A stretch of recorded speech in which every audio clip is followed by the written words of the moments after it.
Income tax notice प्रकरणी काँग्रेसला मोठा दिलासा, निवडणुकीपर्यंत कारवाई करणार नाही, सुप्रीम कोर्टामध्ये माहिती। दिल्लीत तिहार तुरुंगाच्या बाहेर आपच्या कार्यकर्त्यांची जोरदार निदर्शनं, 15 एप्रिलपर्यंत केजरीवाल तिहारच्या जेल नंबर 2 मध्ये। तुरुंगात काही औषधं आणि डाएटची केजरीवालांची मागणी, तर केजरीवालांना हवी आहेत तुरुंगामध्ये रामायण, महाभारत आणि हाऊ प्राईम मिनिस्टर डिसाईड ही पुस्तकं। वादग्रस्त वक्तव्यांप्रकरणी भाजपचे दिलीप घोष आणि काँग्रेसच्या सुप्रिया श्रीनेत यांना निवडणूक आयोगाची ताकीद, तुमच्यावर आमचं लक्ष असेल असे दिले निर्देश। एप्रिल आणि मे महिन्यात राज्यात मोदींच्या 10 सभा होणार, महायुतीच्या प्रचारासाठी मोदींच्या सभांचा धडाका। हिमाचलमधील मंडीचे भाजप लोकसभा उमेदवार बाबा भोलेनाथांच्या चरणी कंगना रनौत, प्रचारादरम्यान मंदिरामध्ये शंकराची पूजा अर्चा।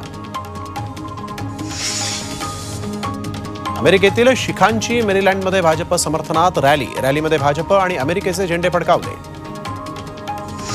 भोजशालातील ASI सर्व्हेला स्थगिती देण्यास सुप्रीम कोर्टाचा नकार, सर्व्हे दरम्यान वादग्रस्त जागेत उत्खनन न करण्याचे निर्देश।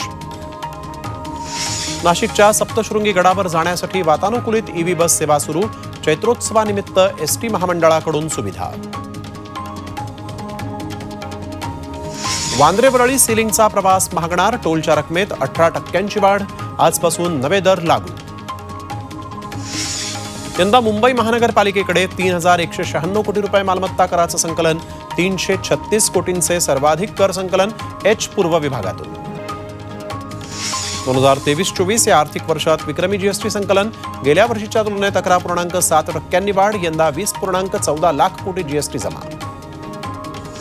विमान प्रवास स्वस्त होण्याची शक्यता, विमानाच्या इंधनाच्या दरामध्ये कपात, प्रति लिटर 503 रुपये इतका दर।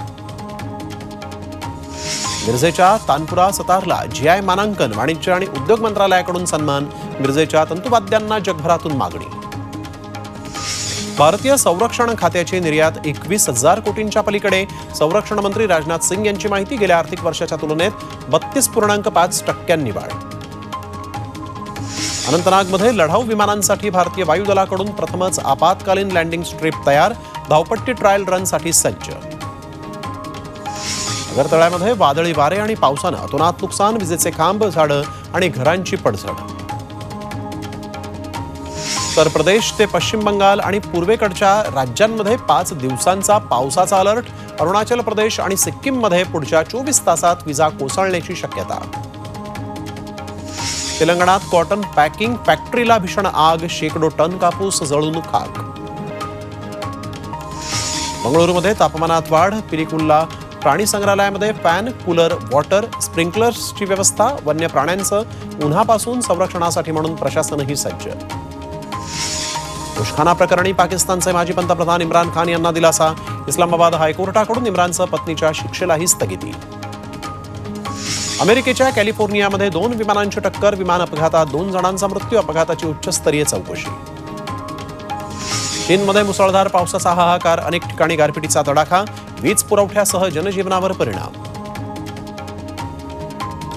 बेल्जियमच्या ॲटवर्पमध्ये ईस्टर आणि इफ्तार पार्टीचं एकत्र आयोजन, 2 किलोमीटर लांब टेबलवर एकत्रित भोजनाचा आस्वाद।